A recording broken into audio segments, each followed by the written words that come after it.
इस वीडियो में हम अमरूद की खेती का वर्णन पढ़ेंगे कि अमरूद का वानस्पतिक नाम क्या है, इसका कुल कौन सा है, इसमें गुणसूत्रों की संख्या, इसका उत्पत्ति स्थल, इसकी जलवायु, इसकी किस्में, उपज और इसमें कौन कौन से रोग कीट लगते हैं, इन सारी चीज़ों को हम पढ़ेंगे। तो चलो शुरू करते हैं।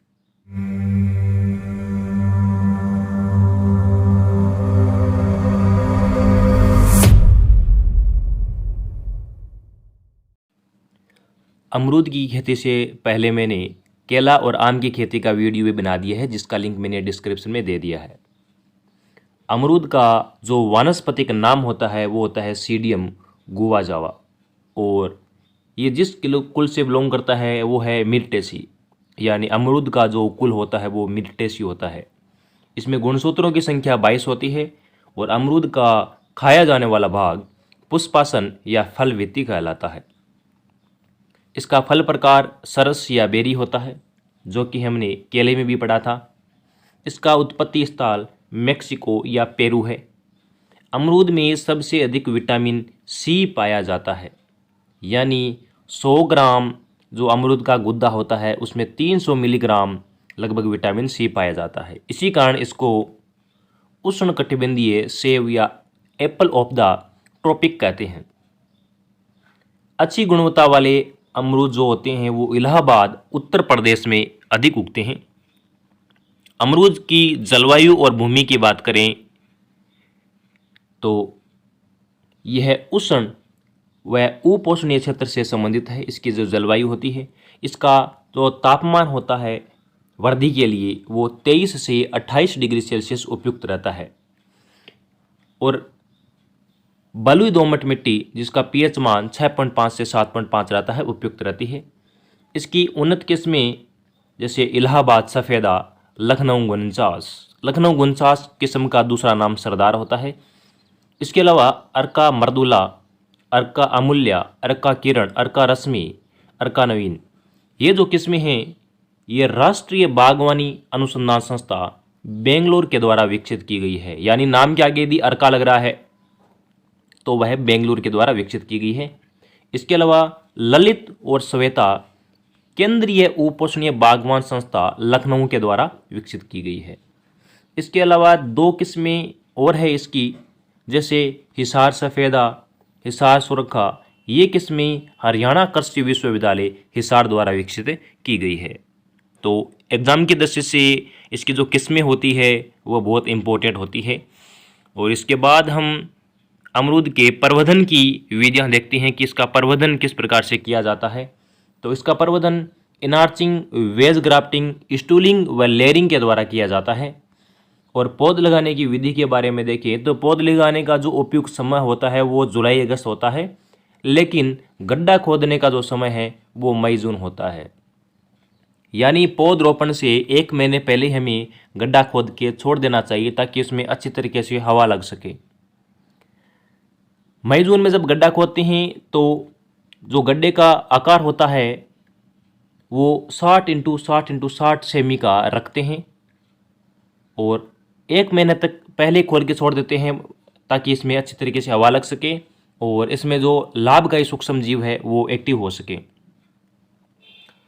पौध लगाने से पहले हम गड्ढे में 100 ग्राम क्विनाल फॉस्फोरस 1.5% का चूर्ण तथा मिट्टी के मिश्रण से गड्ढे में भरकर पौधे को लगा देते हैं। क्विनाल फॉस्फोरस इसलिए इसमें डालते हैं ताकि इसमें कोई लट या कीट ना लगे। अमरूद में जो पौधों से पौधों की दूरी होती है वो 6 मीटर होती है। और अमरूद के अंदर जो सबसे इम्पोर्टेंट है वो होते हैं अमरूद में बहार। अमरूद में मुख्यतः 3 प्रकार की बहार होती है, अम्बे बहार, मृग बहार और हस्त बहार। अम्बे बहार में तो क्या होता है कि जो फूल होते हैं वो फरवरी मार्च में आते हैं और जो फल है वो जुलाई अगस्त में लगते हैं। तो अच्छा क्वेश्चन यहाँ से बन सकता है कि अम्बे बहार में फल लगने का उपयुक्त समय है या अम्बे बहार में फूल लगने का उपयुक्त समय कौन सा है। और इसके अलावा दूसरी जो है बहार वो है मृग बहार। इसमें फूल जुलाई अगस्त में लगते हैं और जो फल है वो नवंबर दिसंबर में लगते हैं। इसके बाद जो तीसरा इम्पोर्टेंट है वो है हस्त बहार। तो इसके अंदर क्या होता है जो फूल होते हैं वो सितंबर अक्टूबर में लगते हैं तथा इसमें जो फल होते हैं वो मार्च अप्रैल में आते हैं। तो अम्बे बहार, मर्ग बहार और हस्त बहार, और इन तीनों में से जो मर्ग बहार है वो एग्ज़ाम के दृष्टि से इम्पोर्टेंट है, क्योंकि जो इम्पोर्टेंट बहार होती है अमरूद में वो मर्ग बहार ही होती है और एग्ज़ाम में इससे अधिक क्वेश्चन पूछे जाते हैं। बहार नियंत्रण की बात करें, क्योंकि इतने बहार या 3 बहार दे रखी है, इनमें से एक बहार होती है वो इम्पोर्टेंट होती है। तो अमरूद में वर्ष में 3 बार फूल आते हैं, क्योंकि 3 बहार होती है, जिसमें जो मर्ग बहार होती है वो फलों की गुणवत्ता अच्छी होती है उसके अंदर, इसलिए बाकी बहार को नष्ट करके बाकी ऋतुओं के जो फूल होते हैं वो तोड़ दिए जाते हैं हाथ से, और मर्ग बहार जो होती है उसके फूलों को तोड़ते नहीं हैं। तो इसके जो फल होते हैं नवंबर दिसंबर में हमें उपलब्ध होते हैं। तो सबसे जो बढ़िया बहार होती है अमरूद के लिए वो मर्ग बहार होती है, यानी जुलाई अगस्त में इसके फूल आते हैं और नवंबर दिसंबर में इसके फल लगते हैं। इसके बाद जो अमरूद में कीट लगते हैं इसके बारे में बात कर लेते हैं। फलमक्खी इसकी इम्पोर्टेंट कीट है। ये वर्षा के मौसम में मक्खी फलों के अंदर अंडे दे देती है, जिसके कारण उसमें लट्टें पैदा हो जाती है और वो अंदर ही अंदर फल को खाना शुरू कर देती है उसके गुदे को। इसके नियंत्रण के लिए या तो फेरोमोन ट्रैप का इस्तेमाल करना चाहिए या स्पाइनोसेड नामक जो रसायन होता है 45-80 आधा अमल प्रति लीटर पानी के साथ घोल बनाकर इसका छिड़काव उपयुक्त करता है। फलमक्खी के बाद जो अगला रोग है उस रोग की बात कर लेते हैं।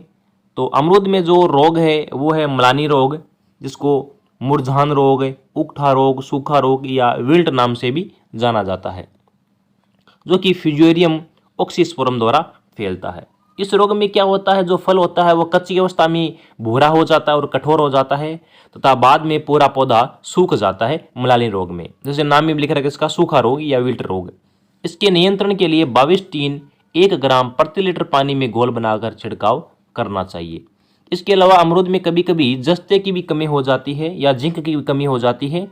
तो जिंक की कमी से पौधों की जो पत्तियां होती है वो छोटी रह जाती है तथा धीरे धीरे पौधा पूरा सूखने लगता है। इसके नियंत्रण के लिए 6 ग्राम जिंक सल्फेट व 4 ग्राम चूने को 1 लीटर पानी में घोल बनाकर छिड़काव करना चाहिए, वो भी अप्रैल व जून माह में छिड़काव करना चाहिए यदि पौधों में जिंक की कमी है तो।